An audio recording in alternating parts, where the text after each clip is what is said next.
नमस्कार, आप देख रहे हैं इक्वालिटी न्यूज और मैं हूं काजल आपके साथ। चलिए नजर डालते हैं आज की प्राइम टाइम खबरों में इस वक्त की बड़ी खबरों पर। महाराष्ट्र में भले ही उद्धव ठाकरे के इस्तीफे के बाद एकनाथ शिंदे बीजेपी ने सरकार बना ली हो, लेकिन सियासी उथल-पुथल पूरी तरह शांत नहीं हुई है। अब महाराष्ट्र विधानसभा के प्रधान सचिव राजेंद्र भागवत ने अभूतपूर्व कदम उठाते हुए शिवसेना के 55 में से 53 विधायकों को कारण बताओ नोटिस जारी कर दिया है। मीडिया रिपोर्ट्स के मुताबिक ये नोटिस विधानसभा में बहुमत परीक्षण के दौरान विहिप के उल्लंघन के आरोप में आयोक्ता कानून के तहत जारी किए गए हैं। इसमें विधायकों से 7 दिन के अंदर जवाब देने को कहा गया है। ये कार्रवाई ऐसे समय सामने आई है जब सुप्रीम कोर्ट में सोमवार को महाराष्ट्र के मसले पर अहम सुनवाई होनी है। विधानसभा के प्रधान सचिव राजेंद्र भागवत की तरफ से शिवसेना के जिन विधायकों को नोटिस जारी किया गया है उनमें शिंदे कैंप के 39 और उद्धव गुट के 14 विधायक शामिल है। कहा जा रहा है कि उद्धव ठाकरे के बेटे आदित्य ठाकरे को नोटिस जारी नहीं किया गया है। शिंदे गुट के विहिप के उल्लंघन के आरोप में बागी विधायकों पर तो आयोक्ता की कार्यवाही की मांग की थी, लेकिन आदित्य ठाकरे का नाम लिस्ट में नहीं लिखा था। महाराष्ट्र में शिवसेना का आंतरिक विवाद थमने का नाम नहीं ले रहा है। बागी शिवसैनिक यानी एकनाथ शिंदे का ग्रुप लगातार संजय राउत पर हमलावर हो रहा है। शिंदे ग्रुप के प्रवक्ता दीपक केसरकर ने संजय राउत को एनसीपी का आदमी करार कर दिया है। दरअसल दीपक केसरकर ने अपने प्रेस कॉन्फ्रेंस में कहा कि प्रवक्ता संजय राउत शरीर मात्र से शिवसैनिक है, लेकिन मन से पूरी तरीके से एनसीपी के हो चुके हैं। आज अगर बाला साहब होते तो उनका क्या हश्र होता, ये हम सबको पता है। हम सब अभी तक उद्धव साहब के प्रति श्रद्धा रखते हैं। दीपक केसरकर ने आगे कहा कि जिस तरीके से बीजेपी के नेता किरीट सोमैया ने उद्धव ठाकरे को लेकर अपशब्द कहा, हमने उसका विरोध दर्ज कराया। देवेंद्र फडणवीस से फोन पर बात कर कहा, ऐसा नहीं होना चाहिए। प्रधानमंत्री नरेंद्र मोदी ने आज यानी रविवार को गुजरात के प्राकृतिक खेती सम्मेलन को वीडियो कॉन्फ्रेंसिंग के जरिए संबोधित किया। कार्यक्रम में सीएम भूपेंद्र पटेल और राज्यपाल आचार्य देवव्रत भी शामिल हुए।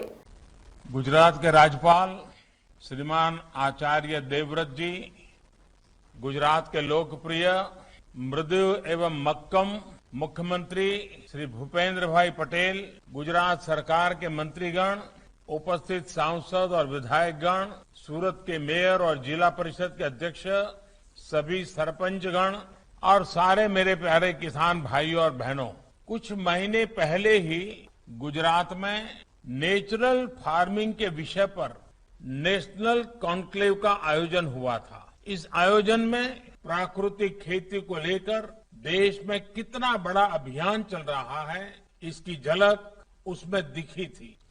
भारत तो स्वभाव और संस्कृति से कृषि आधारित देश ही रहा है।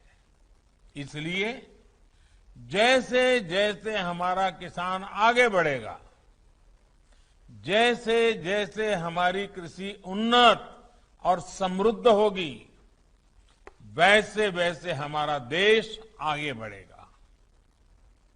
इस कार्यक्रम के माध्यम से मैं देश के किसानों को फिर एक बात याद दिलाना चाहता हूं।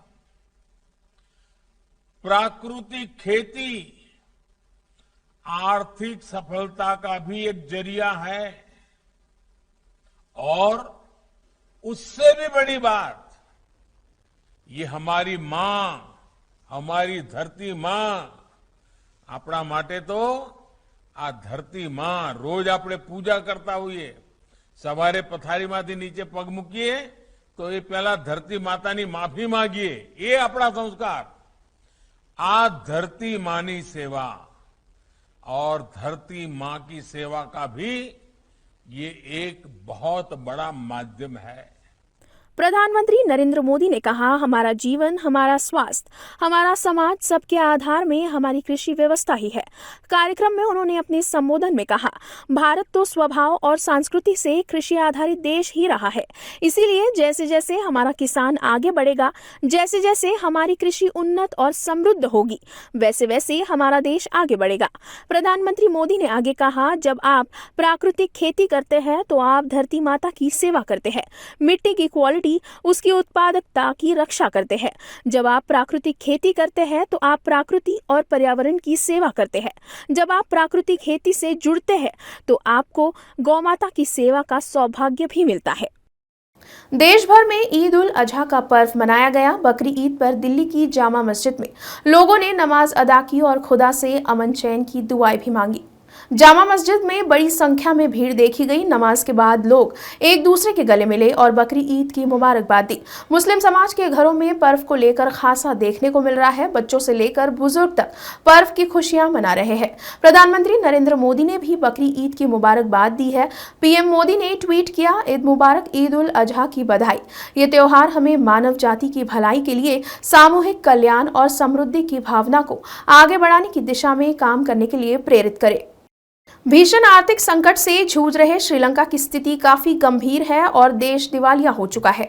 और इन सब के बीच लोगों का गुस्सा भी फूटा हुआ है और राष्ट्रपति गोटबाया राजपक्षे की इस्तीफे की मांग कर रहे प्रदर्शनकारी अब उनके निवास स्थान में घुस गए। हालांकि खुद श्रीलंकन राष्ट्रपति गोटबाया राजपक्षे तो नहीं मिले, लेकिन लोगों को राष्ट्रपति आवास से करोड़ों रुपए मिल गए, जिसके बाद सवाल उठ रहे हैं कि क्या गोटबाया राजपक्षे ने भ्रष्टाचार किया है।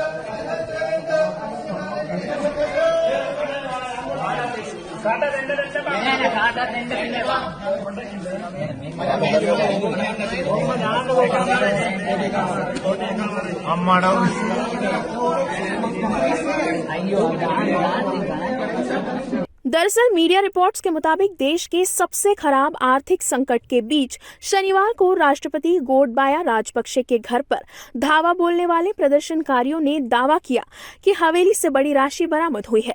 श्रीलंका के दैनिक समाचार पत्र के अनुसार इन पैसों को देश की सुरक्षा गाइड्स के हवाले कर दिया गया है। शनिवार को आई एक वीडियो में सोशल मीडिया पर कई नाटकीय वीडियोस चल रहे हैं, जहां हजारों प्रदर्शनकारियों ने कोलंबो की राजधानी में उनके आधिकारिक आवास पर धावा बोल दिया, जिससे उन्हें एक अज्ञात स्थान पर भागने के लिए मजबूर होना पड़ा। प्राइम टाइम खबरों में आज के लिए इतना ही। फिर होगी आपसे मुलाकात। तब तक के लिए आप देखते रहिए इक्वालिटी न्यूज। खबरों को और भी विस्तार से देखने के लिए आज ही हमारे फेसबुक पेज को लाइक और फॉलो करना ना भूलें। साथ ही हमारे यूट्यूब चैनल को सब्सक्राइब करें।